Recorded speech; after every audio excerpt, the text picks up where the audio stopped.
저 정영식 재판관님, 아니 잠깐 있으세요. 잠깐만 있으세요. 정영식 재판관님 질문하시죠. 예. 제가 몇 가지 김영호 지금 제가 몇 가지 네. 물어보겠습니다. 네.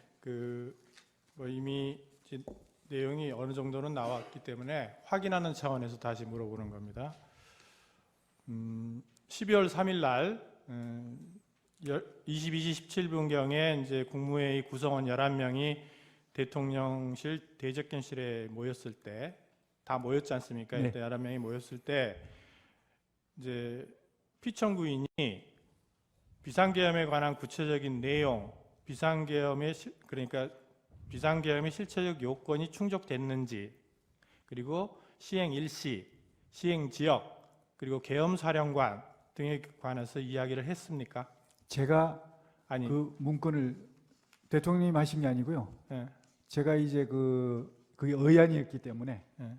의안이었기 때문에 제가 계엄 선포문, 그러니까 공고문이죠. 그거를 다 나눠 드렸습니다. 그러니까 제 말은 네. 그러니까 구체적인 비상계엄의 내용, 실체적인 요건이 충족됐는지 심의를 하는 것을 말씀드리는 거예요. 그러니까 실체적 요건이 있어야 될 거 아닙니까? 그 요건이 충족됐는지, 그리고 일시는 언제 한다, 그리고 시행지역은 어디다, 그리고 계엄사령관은 누구다, 이런 얘기를 구체적으로 이야기를 한 적이 있느냐 하는 겁니다. 그 포고문을 아까 다 줬다는 것이고. 네. 그 재판관님 말씀하신 그 1번 부분은 그 별도고요. 2번부터 밑에 거는 다 계엄 선포문에 포함되어 있는 내용들이라 계엄 선포문을 제가 다 이렇게 개별적으로 국무위원들한테 나눠주고 그 의안으로 이제 했기 때문에 다 알려줬다고 저는 생각하고 있고요.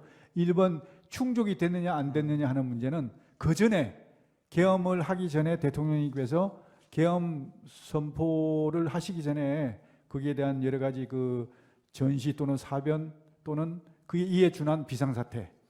그래서 이게 지금 현재 상황이 이에 준한 국가 비상사태냐, 그리고 그 뒤에 보면 사회 질서가 심각하게 교란돼서 행정, 사법 기능이 현저히 저하될 경우라는 얘기가 있습니다. 국회도 사회지 않습니까? 그러니까 제가 여쭤보는 말씀은 피청구인 대통령이 그 당시에 그런 얘기를 현장에서 했느냐, 이걸 묻고 있는 겁니다.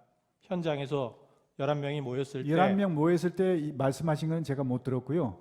개별적으로 이렇게 하실 때 계엄의 필요성, 당위성에 대해서는 말씀하시는 걸 들었습니다. 개별적으로는 얘기했지만 11명이 다 모였을 때 구체적으로 그런 얘기를 한 적은 없다. 그다음에 국무회의 당시에 국무위원들을 상대로 이번 비상계엄은 거대 야당에 경고하기 위한 것이다. 경종하기 위해. 경종을 울리기 위한 것이다. 그리고 중앙선거관리위원회의 선거관리 시스템을 점검하기 위한 것이다. 이런 취지의 말을 했습니까? 누가, 제가요 아니면 대통령이. 언제? 모였을 때 11명이 모였을 때 그거는 말씀 안 하셨습니다. 말을 안 했다. 네. 그다음에 육군참모총장 박완수를 계엄사령관으로 임명한다는 점을 국무회의에서 심의를 했습니까? 그게 이제 방금 말씀드린 계엄 선포문에 그게 포함되어 있습니다. 계엄 선포문에 이제 계엄사령관 네네, 박완수 그거 이렇게만 돼 있을 뿐이지. 그렇습니다. 그러면 그거를 이 사람으로 하겠다라는 그렇습니다. 취지다. 그것이. 예. 그다음에 그 비상계엄 선포문, 아까 말씀하신 비상계엄 선포문에 부서를 했습니까? 장관들이나 증인이 부서를 했냐? 그렇게는 하지 않았습니다. 부서를 하지 않았다. 네. 그다음에 그 국회 건물 내부로 투입된 군 병력을 빼내라, 이렇게 지시를 했다는 거죠. 네. 그러면 질서 유지만을 목적으로 군 병력을 동원을 했는데, 질서 유지 목적으로, 그러면 애초에 국회 그 본청 건물 말하는 겁니다. 본청 건물 안에 군 병력이 왜 들어갔습니까? 질서 유지를 하는데 그 안에는 어차피 의원들 들어가 있고 의원 관계자들이 들어가 있을 텐데 외부에 뭐 시민들이나 이런 사람은 들어가지는 않은 상태인데 굳이 거기를 군병력이 왜 본청에 유리창을 깨고 진입을 했습니까? 그 이제 최종적인 엔드 스테이트는 이게 상황 자체가 본청에 이런 어떤 그 군 병력이 이게 딱 그 본청을 확보하고 출입문에 대한 어떤 출입에 대한 이렇게 통제를 하면서 선별적으로 의원들이 들어오시는 거는 그냥 뭐 저거 없이 제재 없이 그냥 통과하시지만 나머지 불필요한 인원은 들어오지 못하도록 이렇게 딱딱 질서정연하게 그러면 이런 모습을 외부만을 본청 건물의 문에만 배치를 해놓으면 되는 거 아닌가요? 네, 그렇게 하려고 그랬는데 이게 충돌이 생겨버린 겁니다. 들어갔으니까 충돌이 생긴 게 아니에요? 그러니까 이 출입문만 하면 안 되고 안에 내부에 또 인원들이 또 어떤 인원들이 불필요한 인원들이 많으면 거기에 대해서는 이제 빼내야 되니까 그런 어떤 차원에서 한 겁니다.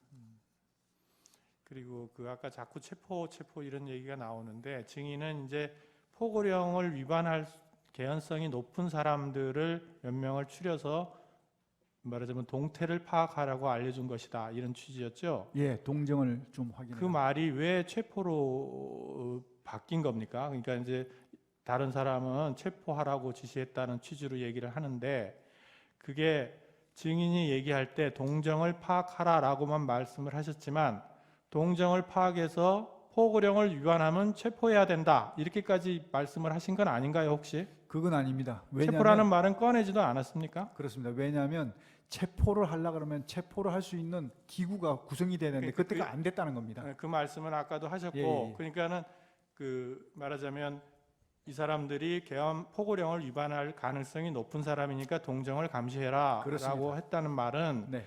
아직은 아니지만 추후에 지금 말씀하신 것처럼 체포를 하기 위한 조건들이 있잖아요. 네. 조건이 성숙이 되면 체포를 해야 된다 이런 취지로 얘기를 한 것이 아니냐 이런 말입니다. 그래서 체포라는 얘기가 자꾸 나와서 묻는 거예요.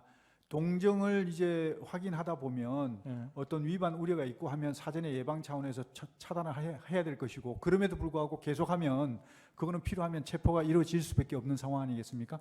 그런 어떤 것들의 어떤 차원에서 연장선에서 생각하시면 되겠지만 근데 최초부터 혐의도 없는데 그리고 그때 당시에 시작할 때 얘기했을 때 앞으로 어느 정도 지나야 합동수사본부가 구성되겠냐 그래야만 체포조 운영이 되니까 그랬더니 아마 적어도 서너 시간은 더 있어야 될 것 같습니다. 이렇게 얘기를 했거든요.